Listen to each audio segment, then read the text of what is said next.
Cyber space की एक खास बात है, ये दुनिया में हर जगह है और सीमाएं या पाबंदियां इसको नहीं रोक सकती।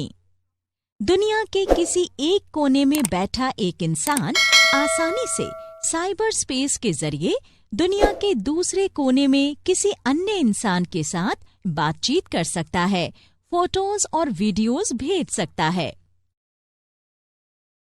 इसीलिए एक तरफ हम इंटरनेट कनेक्शन के जरिए साइबर स्पेस से जुड़कर जानकारी अदल बदल कर सकते हैं, तो वहीं साइबर स्पेस के बारे में ज्यादा जानकारी रखने वाला रुकावट डालने के लिए इसमें छेड़छाड़ कर सकता है। साइबर स्पेस में रुकावट बहुत खतरनाक हो सकती है, क्योंकि सभी तरह की जानकारी यहीं संग्रहित रहती हैं।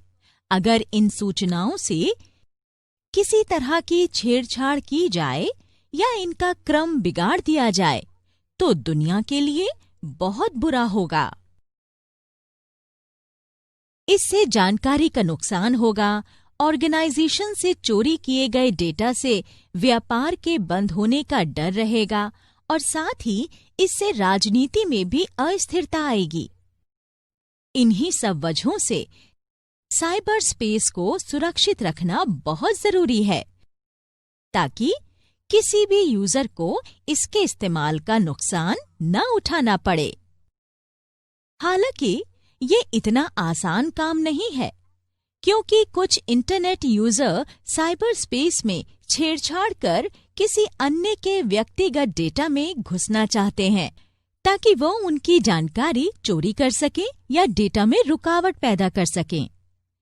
साइबर सिक्योरिटी के लिए जो खतरे हैं, उनमें कई तरह की संभावनाएं और कमजोरियां शामिल हैं।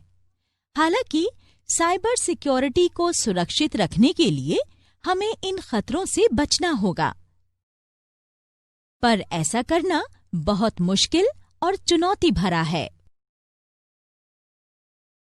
तो राजेश, अगर मैं अभी तुम्हें साइबर सिक्योरिटी के मुश्किल हिस्से के बारे में बताऊं, तो शायद ठीक से तुम्हारी समझ में ना आए। इसलिए साइबर सिक्योरिटी के बारे में ज्यादा जानने के लिए तुम पहले साइबर सिक्योरिटी की कुछ बुनियादी बातों को समझ लो। ठीक है नंदिता मैम, तो मुझे साइबर सिक्योरिटी की बुनियादी बातों के बारे में और जानकारी दीजिए। बिल्कुल राजेश, मूल बातें समझने के बाद तुम अन्य दूसरे ट्रेनिंग मॉड्यूल्स और व्यवहारिक पार्ट से अपनी जानकारी को और बढ़ा सकते हो। हाँ ठीक है, आगे बढ़ते हैं। हमारे कंप्यूटर पर हर वक्त थ्रेट का खतरा है, तो हमारे लिए ये जानना बेहद जरूरी है कि हम इन थ्रेट से खुद को कैसे बचा सकते हैं।